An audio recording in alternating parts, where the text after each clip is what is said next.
Hello dear students, good morning to all of you. आज का जो लेक्चर है वो ग्रेविटेशन का 5th लेक्चर है। पिछले लेक्चर में हम लोग ने डिफाइन किया था thrust and pressure, density and relative density. तो आज के लेक्चर में हम लोग डिस्कस करेंगे बायोंसी फोर्स क्या होता है। तो शुरू करते हैं आज का लेक्चर, बायोंसी फोर्स।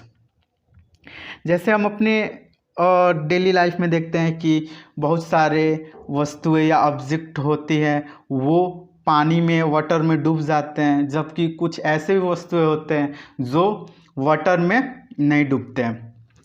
और एक चीज़ देखा होगा कि किसी भी ऑब्जेक्ट को वाटर में हम उठाते हैं या उस वाटर में कोई ऑब्जेक्ट होता है उस पर फोर्स अप्लाई करते हैं, वो हल्का लगता है। तो क्यों हल्का लगता है और कौन सा फोर्स उस पर वर्क एक्ट करता है, इस चीज़ को हम लोग इस लेक्चर में डिस्कस करेंगे। तो शुरू करते हैं बायोंसी फोर्स। तो बायोंसी फोर्स को हम लोग डिफाइन कैसे करेंगे?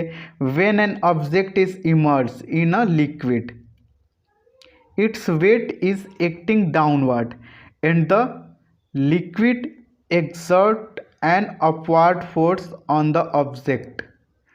This upward force exerted by the liquid is known as buoyancy force. तो ये क्या कह रहा है कि अगर किसी ऑब्जेक्ट को लिक्विड में हम डुबाते हैं, किसी ऑब्जेक्ट को हम क्या करते हैं, लिक्विड में डुबाते हैं। हम लोग को तो पता है हर एक ऑब्जेक्ट पे एक फोर्स लगता है जो नीचे की तरफ एक्ट करता है, उसको हम लोग क्या बोलते हैं, ग्रेविटेशनल फोर्स या वेट। तो यहाँ पे उस ऑब्जेक्ट पे कौन सा फोर्स लगेगा, वेट, जो कि डाउनवर्ड एक्ट करेगा। अब किसी ऑब्जेक्ट को लिक्विड में हम डुबाते हैं तो उस लिक्विड पे एक ऊपर की तरफ फोर्स लगता है जिसको हम लोग बोलते हैं बायोंसी फोर्स। जैसे इस फिगर में हम क्या देख रहे हैं, यहाँ पे एक ग्रीन कलर का बॉल है और यहाँ पे एक येलो कलर का बॉल है। तो यहाँ पे हम क्या देख रहे हैं कि ये ग्रीन कलर वाला जो बॉल है वो वाटर के सरफेस पे तैर रहा है। तो देखो यहाँ पे इसका कुछ मास होगा, मान लेते हैं मास m है, तो इस पे नीचे की तरफ कौन सा फोर्स लगेगा, नीचे की तरफ लगेगा mg। सिमिलरली इसका भी मास कुछ होगा, मान लेते हैं m डैश है, तो इस पे नीचे की तरफ कौन सा फोर्स लगेगा, m डैश g। अब ये तो बात हो गया gravitational force.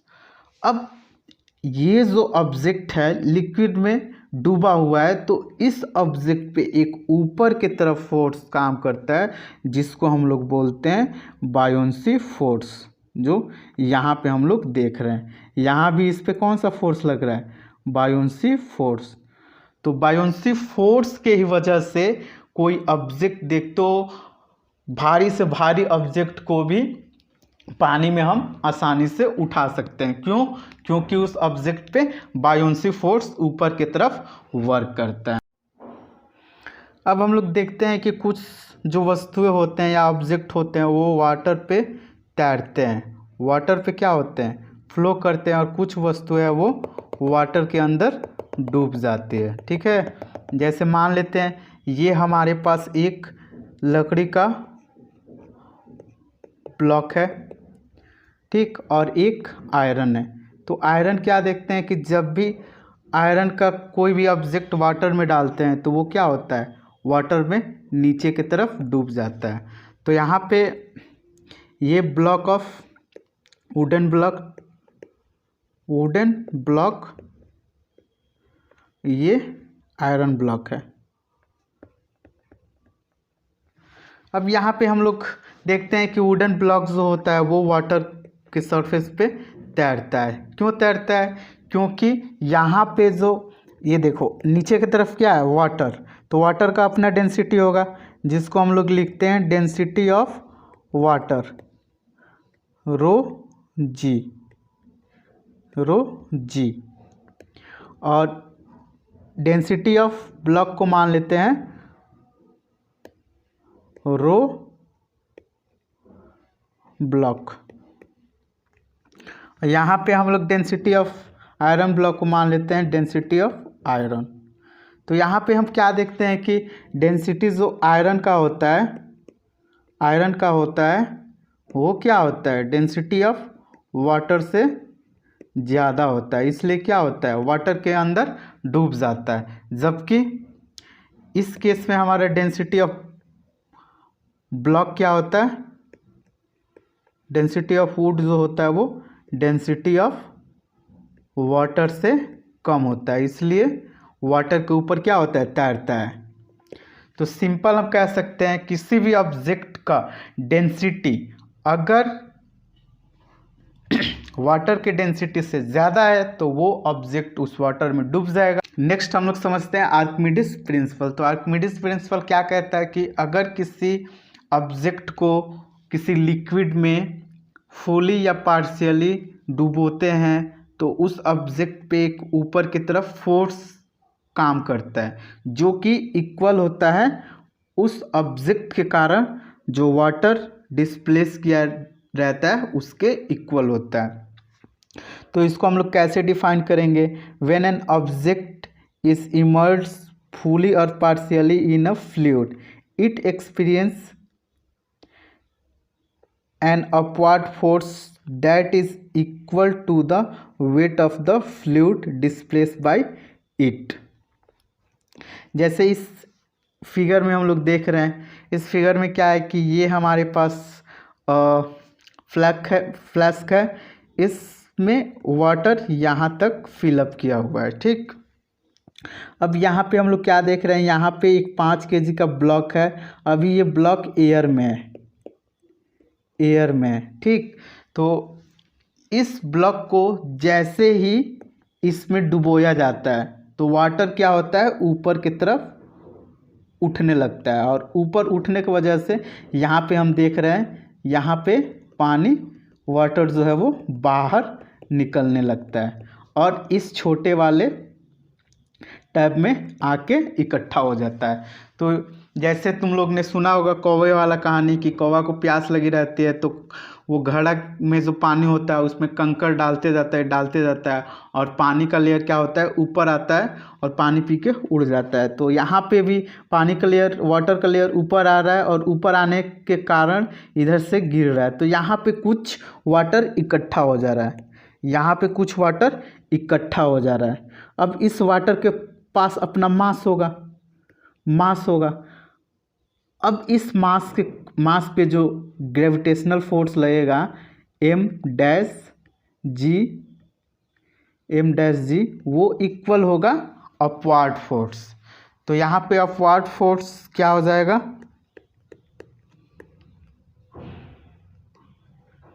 Upward force equal to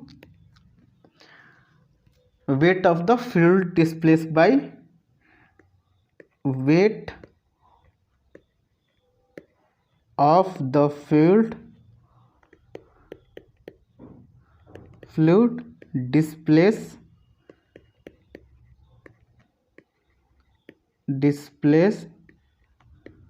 by it। तो यही होता है हमारा आर्किमिडीज प्रिंसिपल, यही क्या होता है, आर्किमिडीज प्रिंसिपल। इस एग्जाम्पल को हम लोग सॉल्व करते हैं। जैसे क्वेश्चन दिया हुआ है the volume of object is 250 centimetre if the object is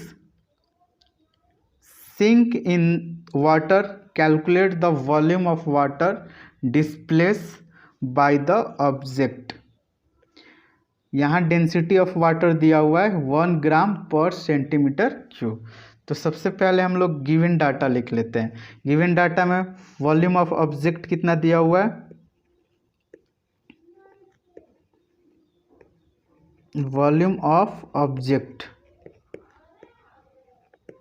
object दिया हुआ है 250 सेंटीमीटर क्यूब, और यहाँ पे दिया हुआ है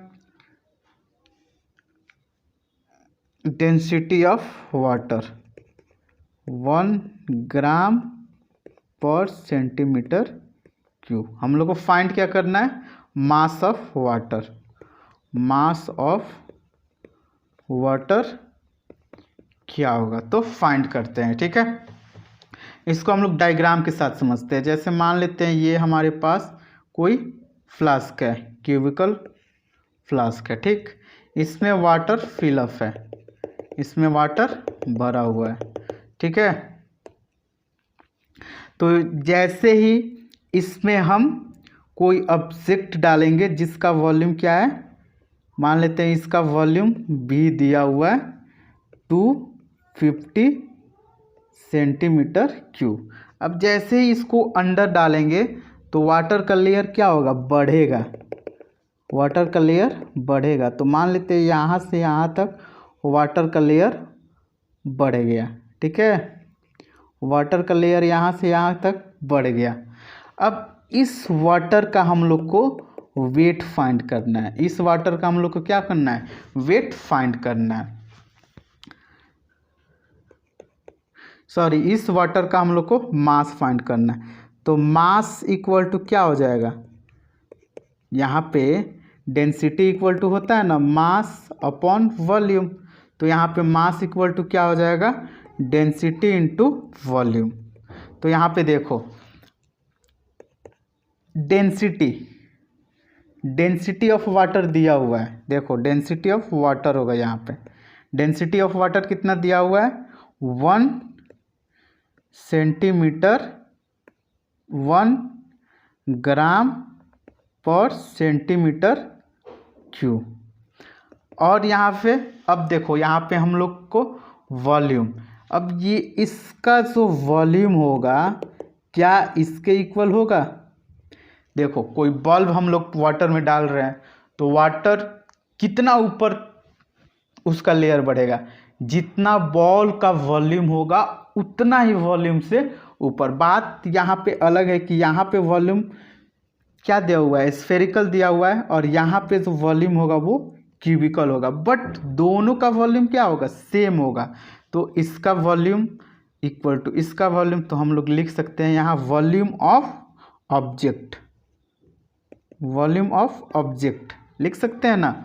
तो यहाँ पे वॉल्यूम कितना दिया हुआ है, 250 सेंटीमीटर क्यूब। तो यहाँ पे देखो सेंटीमीटर सेंटीमीटर कैंसिल आउट हो जाएंगे, तो यहाँ पे मास जो आएगा वो कितना आएगा, मास जो आएगा वो 250 ग्राम आएगा। तो यहाँ पे हम लोगों ने मास फाइंड कर लिया। तो एक यहाँ पे ध्यान देने वाली बात है, यहाँ पे मास हम लोग फाइंड करेंगे तो density of water into volume of object, इस बात को ध्यान रखना क्वेश्चन बनाते समय।